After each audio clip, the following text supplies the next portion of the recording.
The countdown continues. It's been 61 whole days since Pitt has lost a head coach, and we feel great about getting to 70. And the Big Ten's proposed a year of readiness to help incoming freshmen acclimate before they face the rigors of college football. This is based on a 4-year program they've already instituted called Playing at Purdue. It's time to wake up, college football!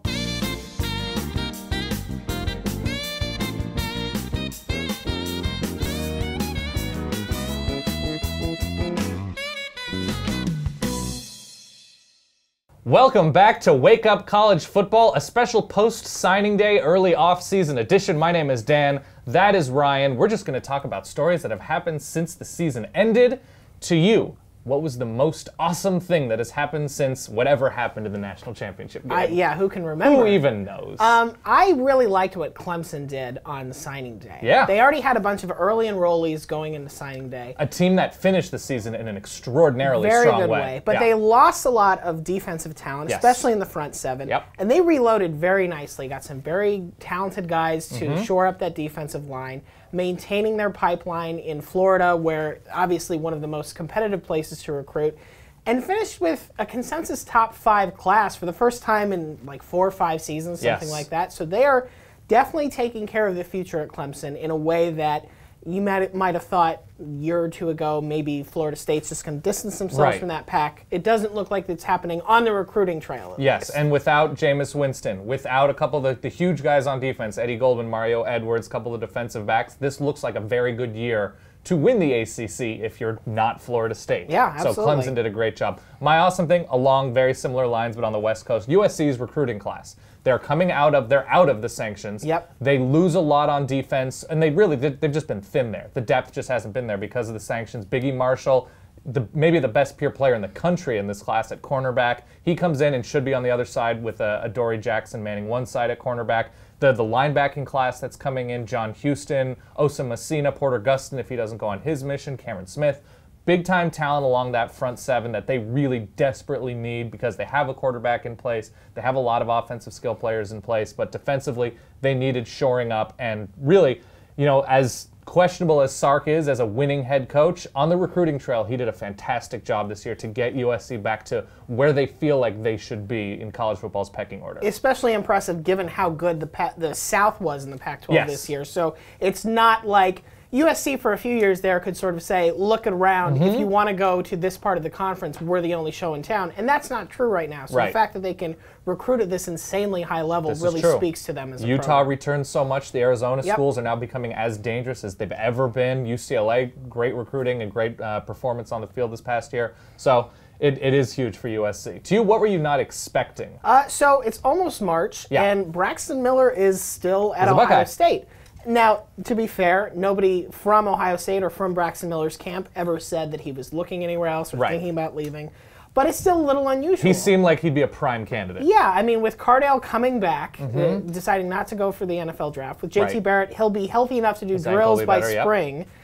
You kind of wonder what the plan is for him. He said he has no intention to transfer, Right. and he's also not going to switch positions. That's the interesting thing to Right. me. And I think that could change without any knowledge Yep. of the situation just because he is so competitive and he would be such an asset to Ohio State on the field wherever he is. And he's throwing now. He is. It's expected that he will be full health. He will be at full health by the summer-ish.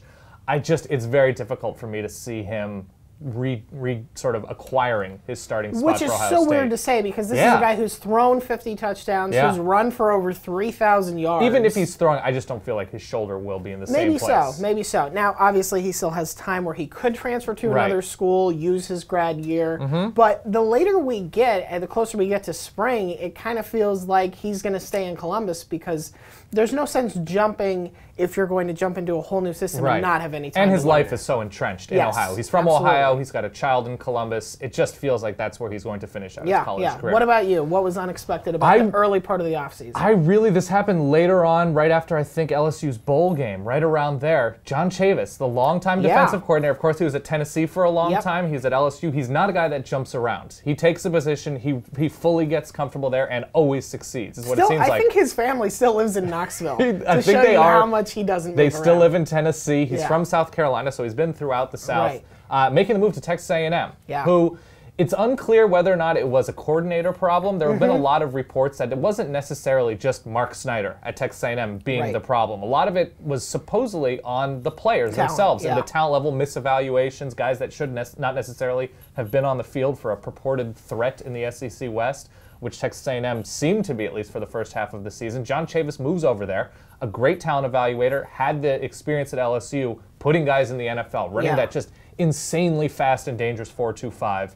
It'll be interesting to see how he immediately acclimates. They finished the signing period in a very nice way, Texas A&M, with Daylon Mack coming in. Myles Garrett will be back as a sophomore. I'm just surprised with such a good situation that he had at LSU, winning year in and year out, 10, 11 games, that he would make that leap to try something new. And really makes you question what's going to happen at LSU in the near future. They bring in Kevin Steele. From Alabama, But there is sort of the question, Les Miles not getting any younger. Not clear what the sort of plan is 4 or 5 years from now at LSU, and it's starting to feel like they need to figure that out. And the defense has been the clear strength. The defense and the running game on offense. It's not like they were running a complicated, impossible system to defend on offense. So that'll be interesting too.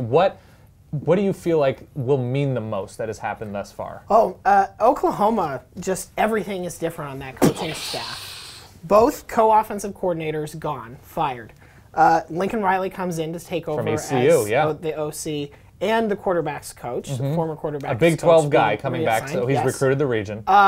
Mike Stoops was the defensive coordinator and the defensive backs coach. I don't know how much Oklahoma football you watched. That secondary was terrible. It was really bad. And let them down in a lot of big situations. This is true. He's just the DC now. They had a co-defensive coordinator that they had promoted. He left for the NFL.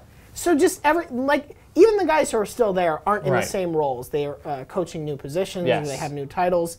And I think that speaks to Bob Stoops being willing to say, it's not working, we need to change things, and not feeling too entrenched. And that's a tough thing to do.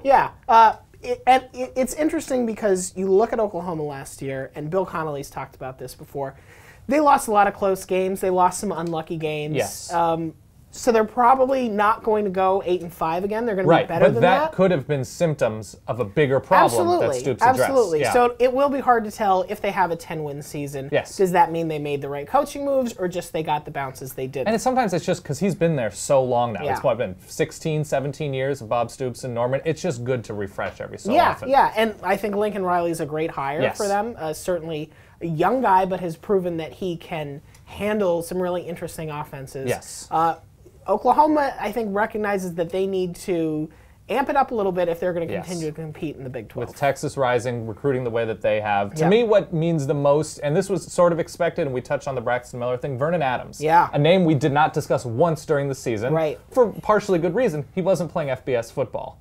Eastern Washington's although occasionally, he was. He was playing games against FBS teams and absolutely dominated. We talk about the Eastern Washington quarterback, who was an award-winning quarterback. He put up stupid video game numbers for Eastern Washington, transferring to Oregon, who really, when you look at what's coming back for Oregon on offense especially, they get Tyler Johnstone back at left tackle, who was out all of last year. They've recruited very well along the offensive line. They've got a ton of skill talent coming back. Of course, Braylon Addison returns from his injury. The running back stable is ridiculous. Bryce Freeman, Thomas Tyner, and incoming guys like Taj Griffin, all these guys. So they are in a great spot.